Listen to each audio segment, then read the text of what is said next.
La Direction générale des cultes et le commissariat du Hajj ont procédé aujourd'hui au lancement de l'édition 2019 du pèlerinage à la Mecque. Des dizaines de civils, mais aussi des combattants du groupe État islamique se sont rendus dans l'Est syrien aux forces arabo-kurdes. Ceux-ci réclament la capitulation des derniers terroristes jusqu'aux boutistes. Bonsoir, merci de suivre le 19h.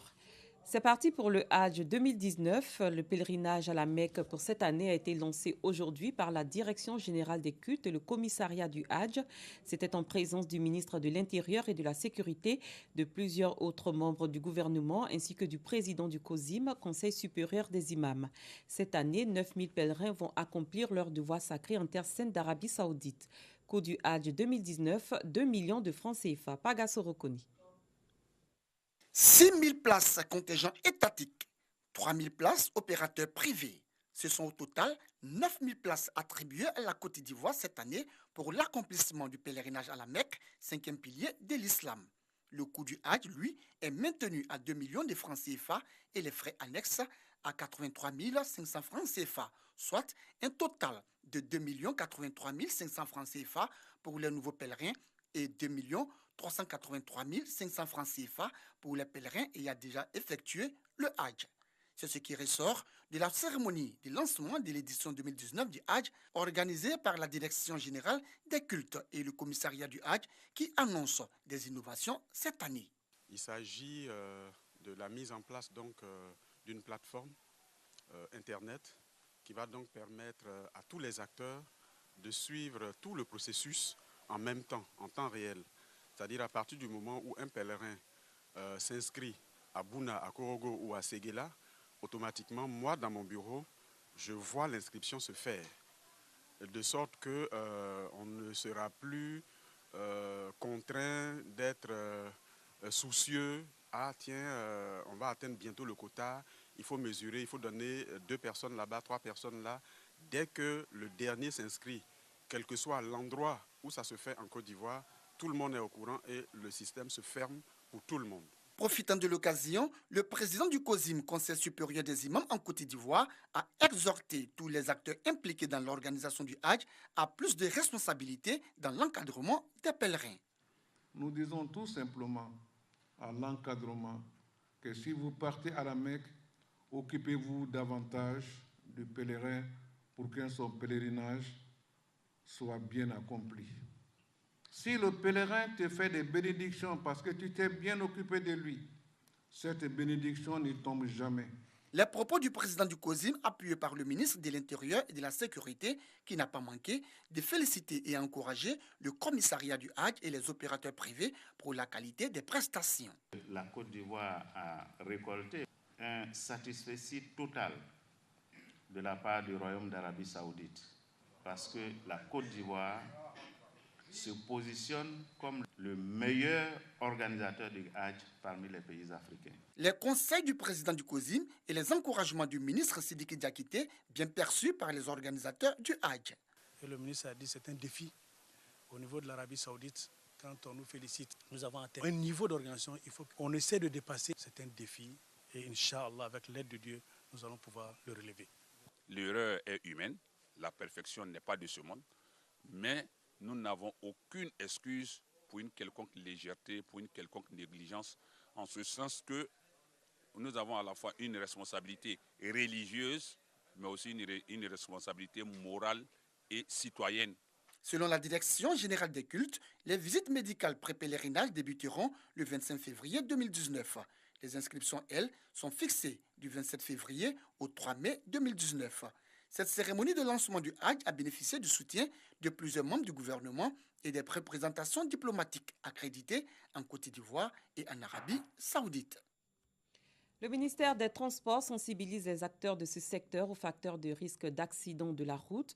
Une caravane sillonne tout le pays pour sauver des vies humaines.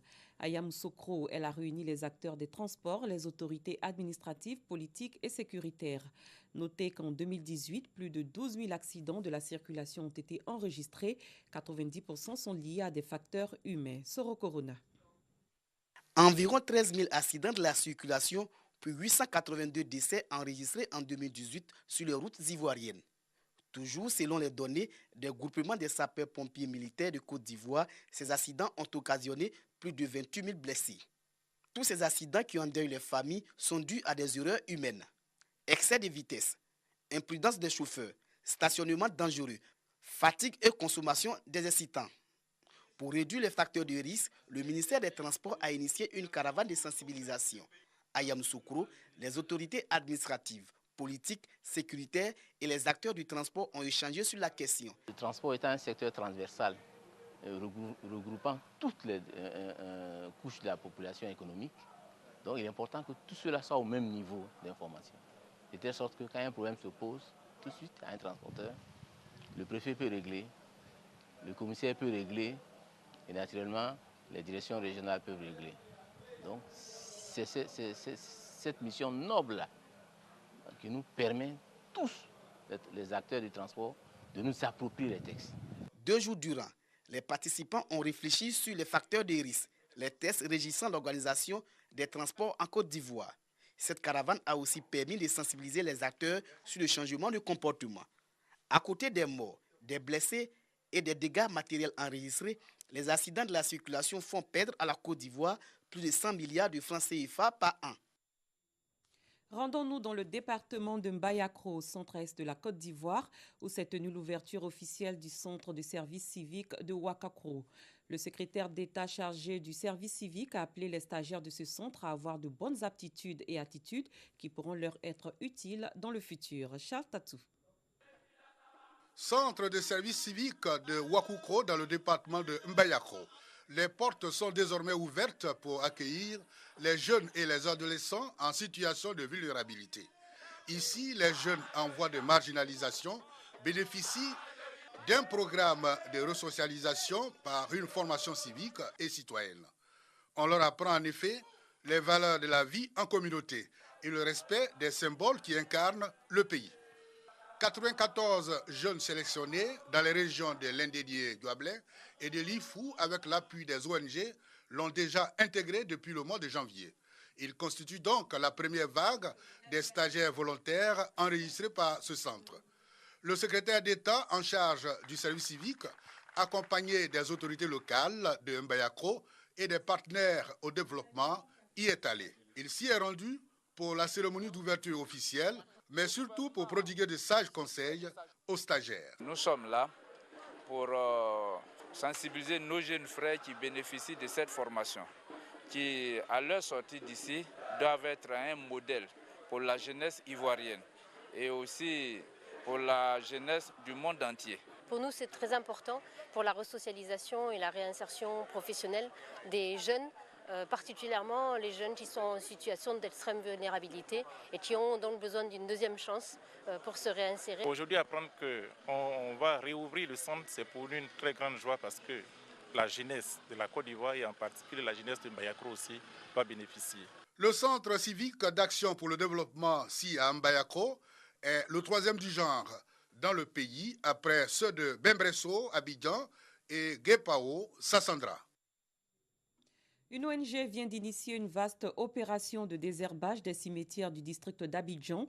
Elle vise à assainir les tombes délaissées au grand désarroi des familles endeuillées. Le cimetière de Williamsville a abrité la première étape de cette opération de nettoyage. Nous Sangaré, Pagasorokoni. Nous ne sommes pas à des travaux champêtres, mais bien à une opération de désherbage de tombes au cimetière de Williamsville dans la commune d'Adjamé. Pour l'occasion, enfants, jeunes et personnes âgées sont venus des différents quartiers et sous-quartiers de la commune pour prendre part à cette opération d'assainissement. Aujourd'hui, c'est les parents qui sont couchés ici, les frères et les sœurs. Donc on est venu pour les aider aussi, on ne peut pas les oublier. Ici, tôt ou tard, nous tous, c'est un lieu qu'on va venir se coucher. Donc c'est un truc qu'il faut commencer aujourd'hui pour préparer ton retour vers ici. C'est ça qui m'a motivé pour venir. Cette opération de désherbage, une initiative de l'ONG Ahmed Plus, organisation qui a pour but l'entretien des cimetières. C'est des bénédictions d'abord parce que les cimetières en Côte d'Ivoire sont laissés à l'abandon. Donc on ne peut pas laisser ceux aussi qui ont construit ce pays dans un état comme ça dans les cimetières où il n'y a pas de clôture avec la broussaille, ce qui n'est pas bien. Voilà le combat de l'ONG Ahmed Plus. Pour dire à toute la population de Côte d'Ivoire de ne pas abandonner les morts après leur enterrement. De temps en temps, il peut passer aussi dans les différents cimetières et nettoyer. Parce que les esprits aussi vivent. Ils ont besoin de nous, que nous avons besoin d'eux. Les responsables de l'ONG entendent mener cette action dans les cimetières des autres communes du district d'Abidjan, laissés, selon eux, à l'abandon, au grand désarroi des familles endeuillées. Les fils et filles du village de Tiemasoba, dans le département de Séguéla, au nord-ouest du pays, impulsent le développement de leur localité. Réunis au sein de la Mutuelle pour le développement économique et social de Tiemasoba, Mudesti, ils ont bâti un collège près du dit village. L'établissement comporte 2 bâtiments. Il a célébré récemment ses premiers élèves. Clément Boko. Tiemasoba, localité située dans le département de Séguéla. Ce village se distingue aujourd'hui par l'entente et la cohésion entre ses filles et ses fils. Pour raison, la Mudesti, Mutuelle pour le développement économique et social de Tiemasoba, a construit au sein du village un collège de proximité d'un coût de 26 millions de francs CFA. 3 ans après la pose de la première pierre, Tiemasoba célèbre déjà ses premiers élèves.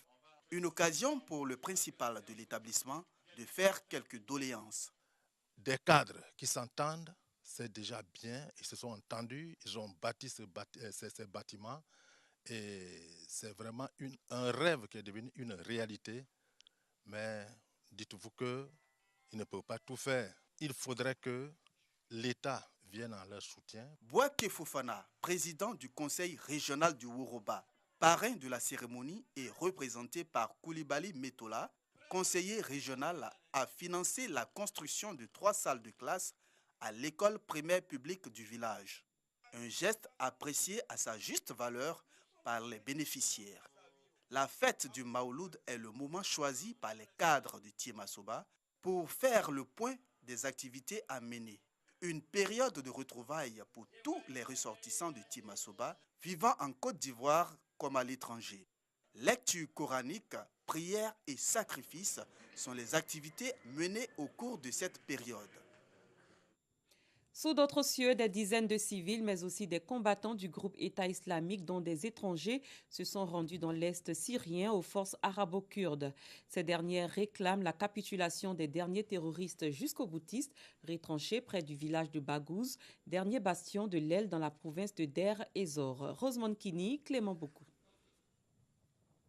Se rendre ou mourir. En Syrie, des dizaines de civils sont évacués après s'être rendus à la force arabo-kurde des forces de défense et de sécurité, FDS. Ils viennent de fuir la dernière poche de résistance des djihadistes du groupe État islamique.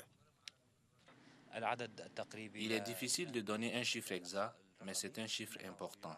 Et parmi eux, il y a des combattants qui se sont rendus au FDS, qui sont sortis du milieu des déplacés en se cachant ou habillés en civil. Les combattants de l'État islamique sont retranchés dans le village de Baghouz, près de la frontière irakienne. De nombreux civils seraient encore pris au piège et serviraient même de bouclier humain. La stratégie militaire que nous suivons actuellement est d'évacuer les civils. Oui, ce sont les proches, les familles des djihadistes, mais du point de vue des FDS, ce sont des civils. Même si ce sont les enfants et les femmes de l'État islamique, ça reste des civils. Au Venezuela, les militaires fidèles à Nicolás Maduro se disent déterminés à défendre l'intégrité territoriale du pays, alors que des milliers d'opposants se préparent à converger vers les frontières pour faire entrer l'aide humanitaire dans le pays. Rosemont Kini, Dangui. Au Venezuela, l'armée est déterminée à empêcher l'entrée de l'aide. Les militaires rejettent les appels de Juan Guaido et Trump à désavouer Nicolás Maduro. Les forces armées resteront déployées et en état d'alerte le long des frontières, comme l'a ordonné notre commandant en chef, pour éviter toute violation de l'intégrité territoriale. Plusieurs dizaines de tonnes d'aide américaine sont stockées à Cúcuta, en Colombie. La France a également promis 70 tonnes de médicaments et de vivres. Selon le chef de l'opposition, 700 000 volontaires allieront samedi les frontières pour faire entrer l'aide. On ignore comment il compte déjouer le blocus des militaires. Maduro annonce de son côté l'arrivée de 300 tonnes supplémentaires de médicaments achetés à la Russie. Selon lui, Plus de 900 tonnes sont déjà arrivées la semaine dernière. Il y a un clown qui se dit président par intérim. Si vous êtes président par intérim, la première des choses que vous devez faire, c'est de convoquer des élections. Pourquoi ne l'avez-vous pas fait? Le chef de l'opposition, Juan Guaido, est reconnu président par intérim par une cinquantaine de pays. C'est la fin de cette édition. Merci de votre aimable attention. Très bonne soirée. Je vous retrouve demain.